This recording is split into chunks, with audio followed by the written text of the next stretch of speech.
Paradise లేదు. నాకు ముందు తెలిసి ఇది చేస్తారని. మరి నీకు తెలుసు ఏమో, నాకు ఎన్నెలు తెలిసిపోతా అంతే. నేను ఏ రోజు ఒక్కటి కూడా ముట్టుకోలేదు. అది ఎక్స్పెన్సివ్ అండి. కొన్ని మినిమం అంటే ఖాళీ చేసేస్తున్నారు. ఎందుకు తినడానికి వచ్చారని చెప్పి నేను అడుగుతున్నాను. ఎందుకు మీరు యాక్చువల్లీ ఆ రోజు మార్నింగ్ బాను జామున్ కొంచెం బిస్కెట్స్ చెప్పాడేనా ఎందుకురా పొద్దుగాల నేనే దొరికినా మీకు? ఎందుకురా బాయ్, ఎందుకురా బాయ్ మీకు బతుకు? చల్. మనకు ఒక కిరాణా స్టోర్ ఉంటే ఎలా ఉందో అలా ఉంది పరిస్థితి. లోపలికి వెళ్ళి నాకు అది ఇవ్వు ఇది ఇవ్వు. లోపలికి వెళ్ళి తీసుకొని వచ్చేస్తున్నాను ఆల్మోస్ట్. ఎవడరా ఇల్లు అనుకుంటున్నారా? శిల్పకళా వేదిక అనుకుంటున్నారు బే. నువ్వు మాట్లాడితే ఒకసారి వినండి అని చెప్తూ అనవు.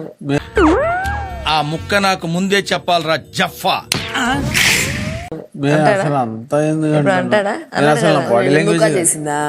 నువ్వుకా చేసింది ప్లస్ బాను కూడా ఆడికి మూల శంక ఉన్నట్టు సరదా జోకెత్తి ఫీల్ అయిపోయాడు. అది జోకా?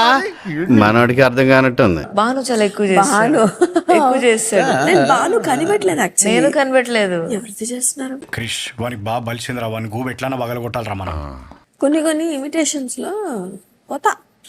ఇక్కడ ఏం మాట్లాడాలన్నా భయం వేస్తుంది నాకు. ఏమైతుందన్నా? భయం అవుతుందా? Wow what a cute fellow. అభిమానిగా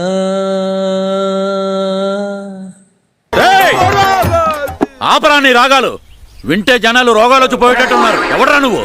నీ చూపుకే పడిపోయానికా. ఓయమ్మా చాలా చిన్న సెకండ్ లేవరా నీలా. ఆయన కూడా ఎప్పుడు అట్లా పాడాలి అని ఫీల్ అవుతున్నారు. అంత మంచి వాయిస్ పెట్టుకొని ట్యూన్ పెట్టుకొని. అవును కదా, నీ వాయిస్ చాలా బాగుంటది తెలుసా. స్వీట్ ఉంటుంది మీ వాయిస్. మీ అమ్మమ్మతో ఎక్కువ మాట్లాడుకు. స్వీట్ ఉంటది కదా నీ వాయిస్, షుగర్ ఇంటేక్ ఎక్కువైపోతుందేమో అని.